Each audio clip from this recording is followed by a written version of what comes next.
Hi everyone, welcome to episode number 12 of Perfect Inspiration. My name is Brian Matiash. So for today's episode, I wanted to share this image that I put together of some fireworks that I took in Portland, Oregon a few weeks ago for the kickoff of the Rose Festival. Now, we're just about to officially launch summer, which means we're going to have a bunch of fireworks festivals. You'll see a lot more, like an influx of fireworks shots from people, as well as blog entries and articles about how to get the best fireworks shot. Now, that's not to say that these articles are not helpful, but what I've found personally for me is that for this kind of stuff, because there are so many variables, I wanted to figure out what settings worked best for me with my camera in this scene here. So what I actually did was I figured out that probably the show would last between 10 and 15 minutes, and it would probably give me about 2 or 3 minutes, maybe a few more minutes, to start testing out what the best exposure would be for the scene, and then which composition I liked. So in this case here, I got it so that the Hawthorne Bridge was over here on the right, and that the barge shooting off the fireworks was kind of on the lower third part of the frame and a little bit off-centered. So it gave me a lot of room over here to play around with, and I'll show you what I mean by that. Now, I always like to show where we took these images. So this is a map of Portland. Again, this is the Willamette River. And I'm going to scroll in here and turn to 3D. And so you can see here, originally actually I was with a few friends who were shooting with me, and we were trying to shoot under the esplanade. We actually climbed under the esplanade to shoot the fireworks. However, it started to rain really, really heavily and started to get lightning. So that electrical storm kind of freaked us out, and we decided to quickly hop in our cars, head over to the Hawthorne Bridge, and then right over here is a parking garage, which has a beautiful view of the river and the bridge. Now you can also see I have the street view prepped. This is the road that leads on to the Hawthorne Bridge, and then if we turn around, this is actually the parking garage that we shot from. So we parked all the way at the top, and we literally were standing hanging off of this corner right here with a perfect vantage point of the river. It turns out that the barge was, let me just zoom out a bit here so you could see, the barge was right around here in between the Hawthorne and the Morrison Bridge. So we got this cool view of that. Okay, so I'm going to close out of here, and here's basically how we're going to work this shot. If we go to the grid view in Lightroom, you can see that we've got 4 images that I have prepped. So this is my base image, and then I've got another image here, third, and fourth. So all 4 images have kind of distinct bursts. Once I figured out what the best settings were for the fireworks, along with the best kind of time, you have to time the exposure. You have to time when you kick off the exposure so you get a little bit of trail, and then you get the burst without overexposing. I picked the best shots that had kind of characteristic bursts because what I'm going to do is combine them together. The other thing that I did was I noticed that the traffic here, I really like the this kind of a drag of the headlights. I like how I can kind of couple it with this over here. So all of this stuff is kind of processing in my head. The first thing I'm actually going to do is take this, select all of the images, and I'm going to send all 4 to perfect layers, part of the perfect photo suite, so that I can start masking and blending. And I do that by going to File, Plug in Extras, and selecting Perfect Photo Suite.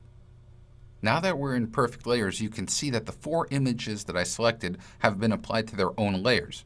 So 4 different files merged into one with their own layers. And you can see that this is my base layer at the bottom.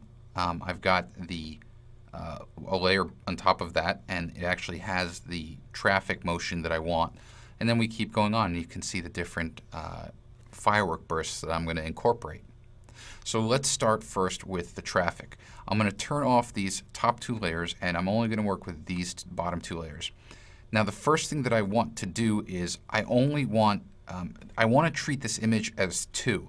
I want the traffic here to be applied to the background layer in the same position, but I want to take this burst over here and I want to put it somewhere else. So to do that, I'm going to hit copy, And what that does is it duplicates that layer for me. Now, here's where it gets fun. I'm going to turn off that layer, and I'm going to start with my bottom two. And again, the traffic is my first area that I want to work on. I'm going to hit invert mask. Under the masking panel, there's a button called invert mask, and when I hit that, it essentially hides that layer, revealing the background layer.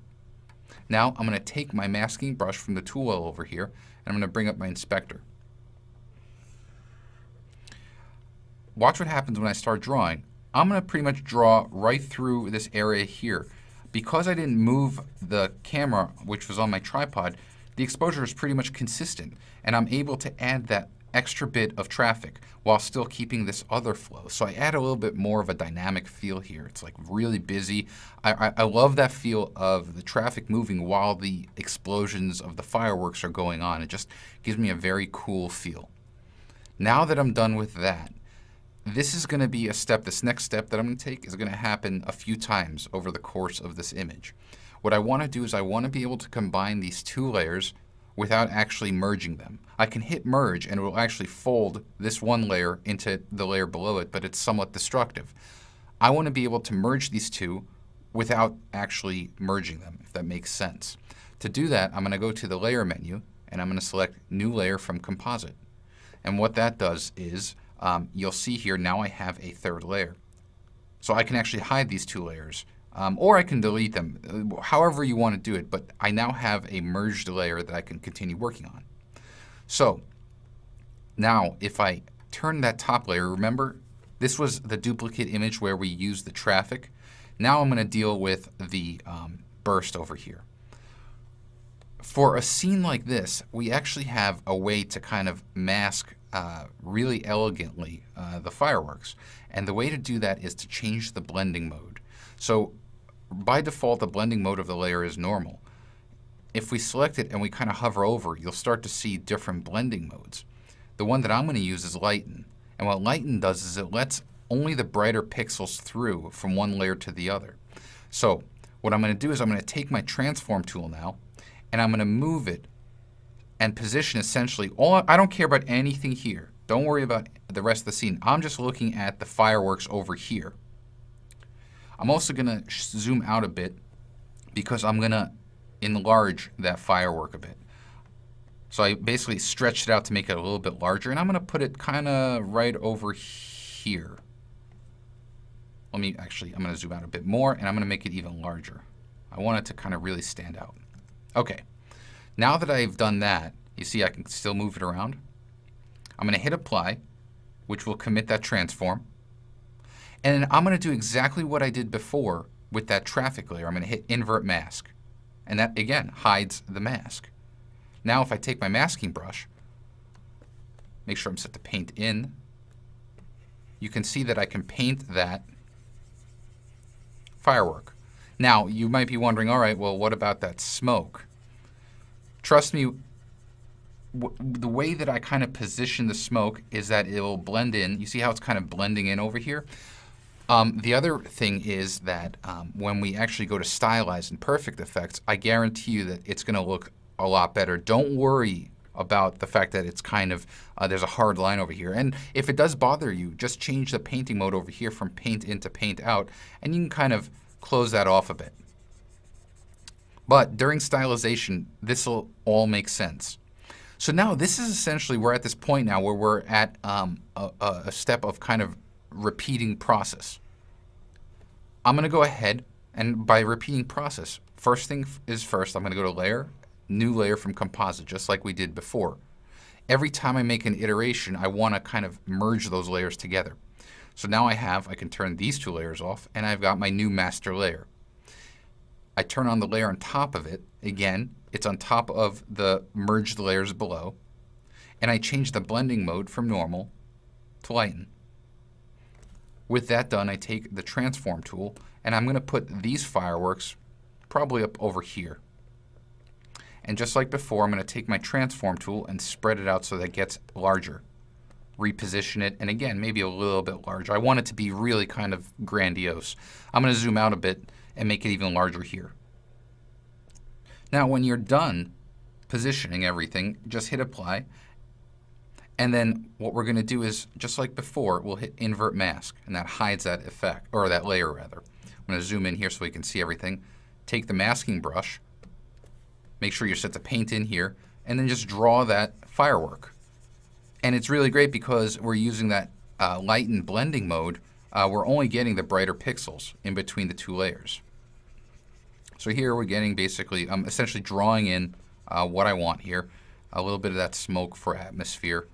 And then we're going to hit layer, new layer from composite. And that will give us our fourth and final, actually no, we still have one more. I spoke too soon. I'm going to turn this layer on again. Make sure you select the correct layer, change the blending mode to lighten. Select the transform tool, and we're going to move that one. We'll put this one over here. And I'm going to make it a bit smaller. Somewhere like right around there. Okay. Now, when I'm done, I'll hit apply to commit that, and I'm going to invert the mask to hide it, which will allow me to then mask it in. Oops, I keep forgetting to change my painting mode. There we go. All right. So I've got everything. I like the way everything is blending around over here.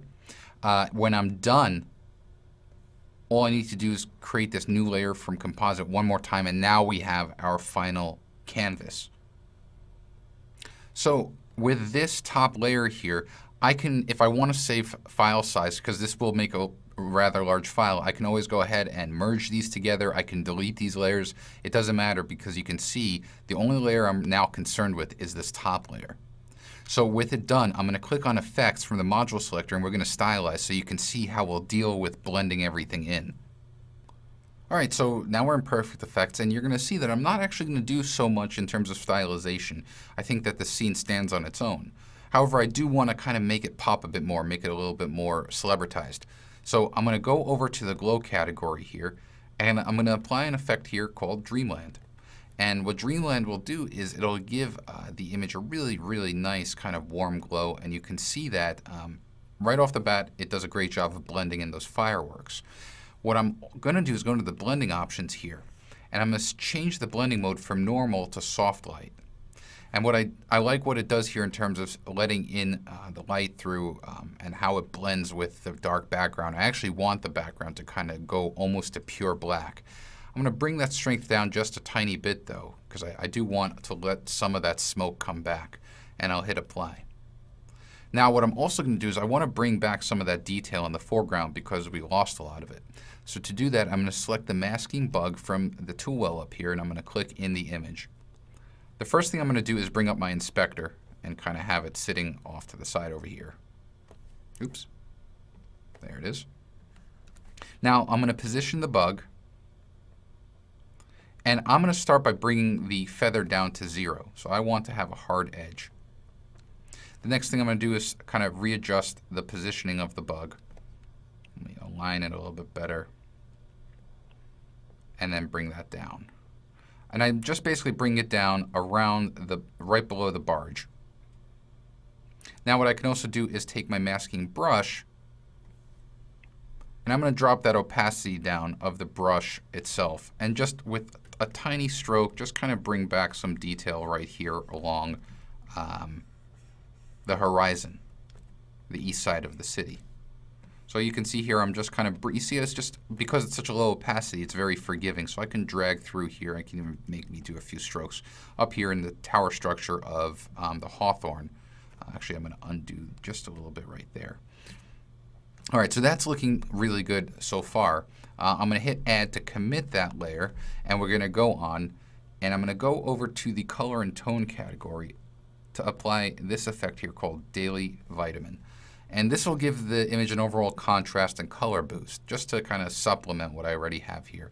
It may not be even that noticeable, but I really love what it does here. I'm going to bring it down to 0 and just bring it up a little bit. I don't need that much. When I'm done, I'll hit Add. And the last effect that I'm going to apply is a tonal contrast effect, because I think I lost some detail in the foreground.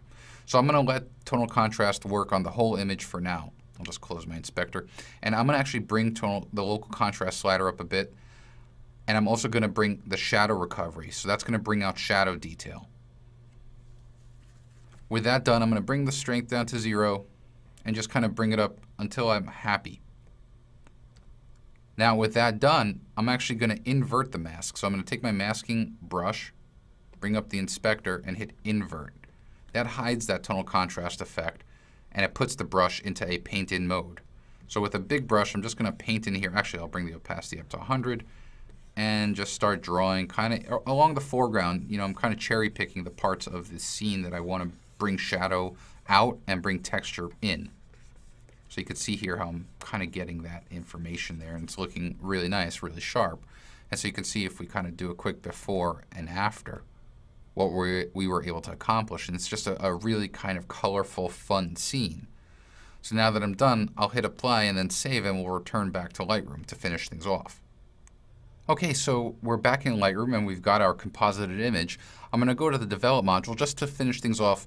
Not much here. I'm going to bring up clarity just to add some definition to the overall image and definitely boost the contrast. And I might actually boost the vibrance. I mean, I'm going full tilt here with the color.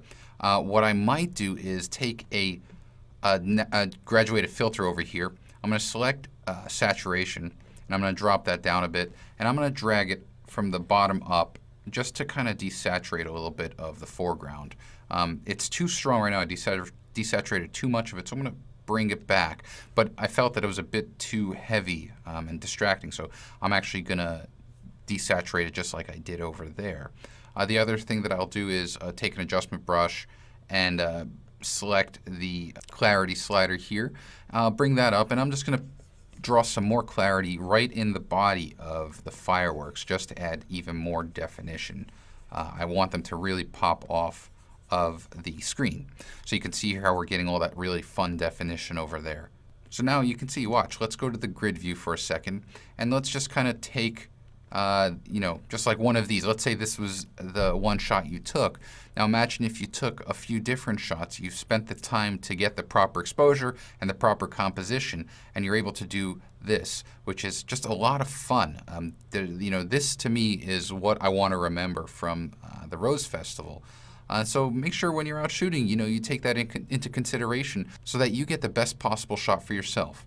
Now to help you practice, below the video here, you can download the PSD file that I saved. I took those 4 layers that we worked on, and I already saved them into a layered PSD file that you can download. Just play around with it, figure out what blending modes will work best for you, and then stylize it however you want so that you can have a great time getting the shots and then stylizing them for yourself.